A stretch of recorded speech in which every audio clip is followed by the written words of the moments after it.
I'm hearing from sheriffs and police leaders all around the country, they are concerned about the rhetoric. They do think that just the narrative that's out there is causing a lot of people to be disrespectful of the police, of not complying, of arguing, fighting with the police, and it's dangerous when that happens.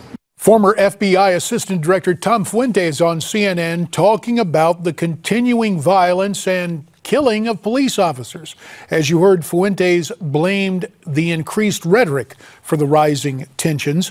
The latest shooting came outside of Chicago earlier today. Lieutenant Joe Glinowitz, a 30-year veteran of the Fox Lake, Illinois police force, shot and killed. As it turns out, cops now search for 3 suspects, the FBI and federal marshals also joining the task force. The FAA even issues a no-fly zone over the search area as the search for those suspects continues. For more on this developing story, let's welcome in via Skype from Long Island, New York, former New York Police Detective Tom Ruskin. Also joining us via Skype from Alexandria, Virginia, the former Assistant Director of the FBI, Ron Hosko. Gentlemen, we thank you very much for your time on Newsmax Prime. Ron, first to you.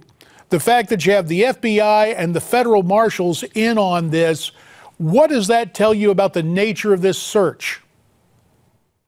Well, JD, this is not uncommon in law enforcement, where there is really, in effect, a full court press. The feds will come in support of state or local partners who lose an officer, particularly where they need or ask for that help. But we all are, law enforcement is in this together. It, at the end of the day, is a big brotherhood. And so you will see agencies come from all over the region offering assistance and pushing their people forward to provide the assistance that's needed. Tom, we have heard about Lieutenant Glinowitz. In addition to being a 33-year veteran of the force, he was very athletic. He was a cop's cop. You had this happen. We know that law enforcement is inherently dangerous, and we've gotten horrible reminders of that. What should we take away from the situation that has developed now outside Chicago? Well, first, my thoughts and prayers go out not only to his department, but to his family that has now been left behind with the loss of the lieutenant. But to your question, at this point in time, I think we're seeing in this country a rash of assaults and assassinations of police officers. From Harris County, Texas, last weekend, where the officer was shot 15 times in the back and executed as he was pumping his car with gas, to this shooting today of a seasoned lieutenant. I think cops are taking their time and being more cautious in the way that they should be reacting when they should be reacting as police officers the way that they've been trained. And basically people have to stand behind the police and understand that they're doing their job. Ron, we just heard Tom reference that horrible, really, assassination in Harris County, Texas. Now, I want to ask you both, but I'll begin with you, Ron. With all of this going on, is it fair now to call this a war against police?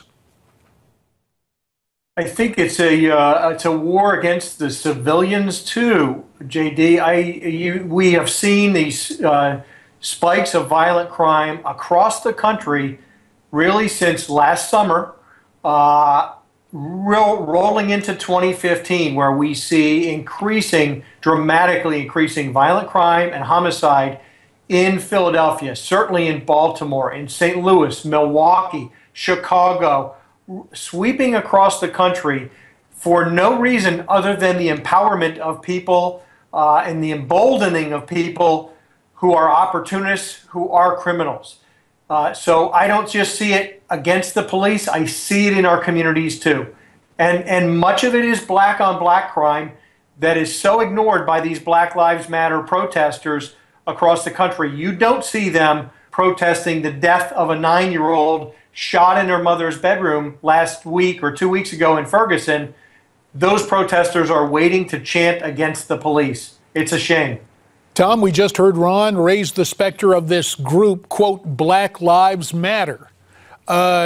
Are you ready to lay this at the feet of that group and other so-called protest groups? Not necessarily. I mean, I agree with Ron and everything that he said. He's right on point. But it's not just a group. It's a mentality in this country. What's happening is we're letting people out of jail for major crimes, and they're committing more crimes. And we're not supporting our police. We're not standing behind them, understanding that 99.9% of the police officers out there right now are risking their lives for their population, be it poor, be it black, be it any kind of minority group. They're out there now just risking their lives for these people and basically willing to take a bullet to protect those people. And it's time to support our police and our law enforcement agencies across the board, from federal to state to local, and make this stop. Ron, you're a former FBI guy. You're there close to Washington.